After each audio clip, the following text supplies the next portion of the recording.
Hi everyone, just making a quick reminder video on how I treat my mamas and babies for worms.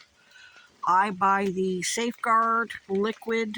It's normally considered goat dewormer because it's highly concentrated. It's 100 milligrams. Hold on, let me put my headlamp back on my head. I couldn't see the peanut butter, see how it casts a shadow, the phone does. So this is, get to focus,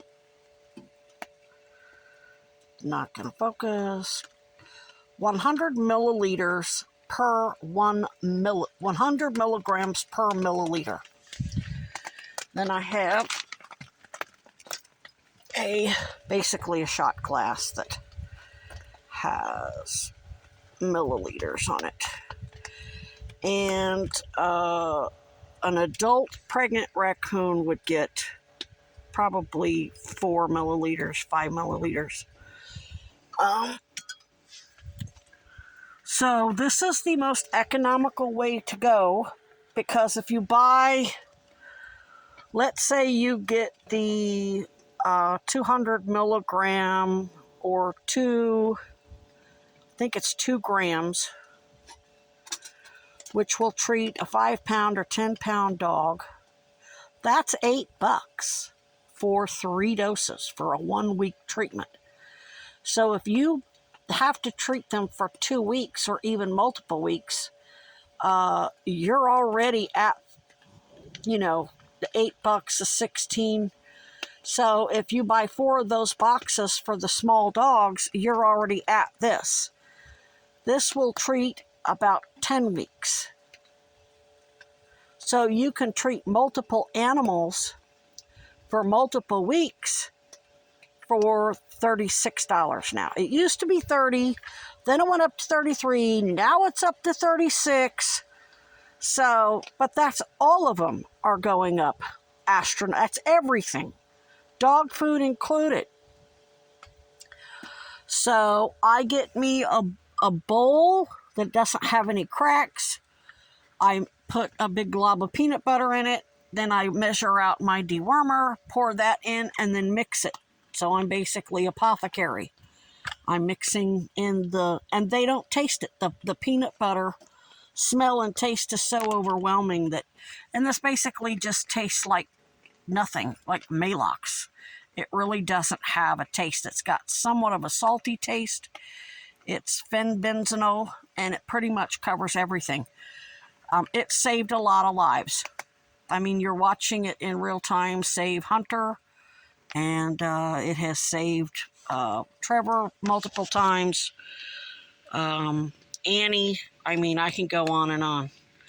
So there's the burritos, and then I just cut them down to size. I cut them into fourths. And these don't have any meds in them. I'm not treating anybody right now. Annie's going to get treated with wet dog food. That's another way to do it. If you have an animal that trusts you a lot and you can set out a bowl with the wet dog food with the medicine mixed in and know that they're going to guard it with their life and make sure that they get that medicine and nobody else, then you can do it that way. But this is preferred for the animals that won't get that close to me, like the babies. Of course, the babies do eventually get close, but sometimes you got to treat them when they're tiny. I just found out that we've got some sort of cyanide blooms in Lake Champlain that have toxins that can kill wildlife, and these symptoms are very similar to what Thunder died from. It's there can be patches, it can affect their skin, cause them to, I don't really remember, but they just get toxic and die. And I mean, as hot as it's been, and they're down there hunting. I mean, raccoons are water animals. They're not indigenous to North America. They are indigenous to either South America or Costa Rica or something like that. And they have dexterous hands, so they can fish and catch amphibians and mice, and they're really designed to eat fish and other amphibious or water creatures. I mean, they'll eat other stuff too. They're opportunists, but that's really how they evolved. And then they got shipped to North America and Asia and Japan by fur people who wanted to make fur farms for their furs. And then whatever happened, the fur farms shut down and the animals got turned loose, and they're very adaptive, and here we are. So anyway, I believe that may be what happened to Thunder because of the heat. And then they actually had Lake Champlain beaches closed for 4th of July.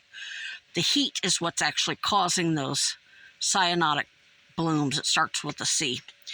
But anyway, this is how I medicate my kiddos. And tonight it's just going to be a nice, cool, easy snack for them.